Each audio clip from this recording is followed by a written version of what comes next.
சகோதரிகளே, கர்த்தராகிய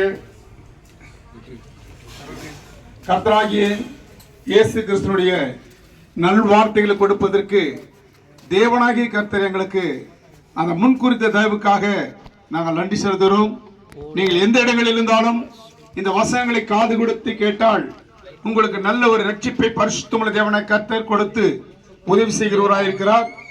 ஏசாயா தீர்க்கதரிசி 45 அதிகாரம் 22வது வசனம் சொல்கிறது, பூமியின் எல்லை எங்கும் உள்ளவர்களே என்னை நோக்கி பாருங்கள், ரட்சிக்கப்படுவர்கள்.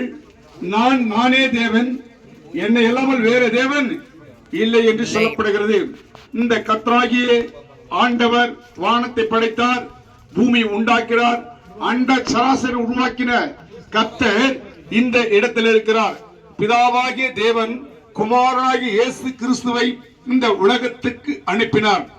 இந்த உலகத்துக்கு அனுப்பி மனம் திரும்படியான பாவமான பாதையிலே பாவமான ஜீவியத்தில் இருக்கிற ஒவ்வொரு மக்களுக்கும் பரிசுத்தமான வார்த்தைகளை எடுத்து அந்த பாவத்தின் பிடியிலிருந்து விடுதலை கொடுப்பதற்காக பரமபிதாவாகிய இயேசு கிறிஸ்துவானவர் 2025 ஆண்டுகளுக்கு முன்பாக இந்த பூமியில வந்தார். பிரியமானவர்களே, அவர் வந்து அநேக இடங்களிலே வீதிகளிலே தெருக்களிலே நடந்து சென்று ராஜ்யத்தினுடைய சுவிசேஷத்தை பிரசங்கித்தார்.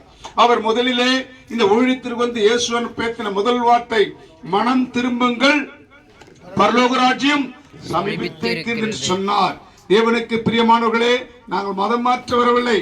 கர்த்தராகிய இயேசு கிறிஸ்துவை உங்கள் சொந்த ரட்சகரை ஏற்றுக்கொள்ளும்படியாக அநேக பாவத்தினுடைய பிடியிலே அக்கிரமத்தினுடைய சதியிலே நீங்கள் இருக்கலாம்.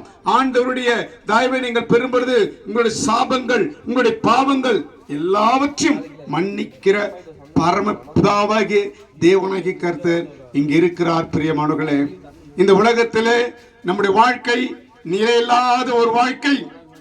2 சாமுவேல் 14 அதிகாரம் 14 சொல்லுகிறது, நாம் மரிப்பது நிச்சயம். இந்த மரிக்கிற காரியம் என்று பார்க்கப்படும் பொழுது தேவனுக்கு மகிமையாக கர்த்தராகிய இயேசு கிறிஸ்துவை தன் சொந்த ரட்சகரை ஏற்றுக்கொண்டு அவருடைய இரத்தத்தால் நாம் கழுவப்படும் பொழுது அவருக்கு தகுதியான பிள்ளைகளாக நாம் மாற்றப்படுவோம். ஆனாலும் என்றைக்கு ஒரு நாள் நமக்கு சாவு என்பது நிச்சயம். பிறப்பு என்று சொன்னால் இறப்பு அது நிச்சயத்தை குறிக்கிறது.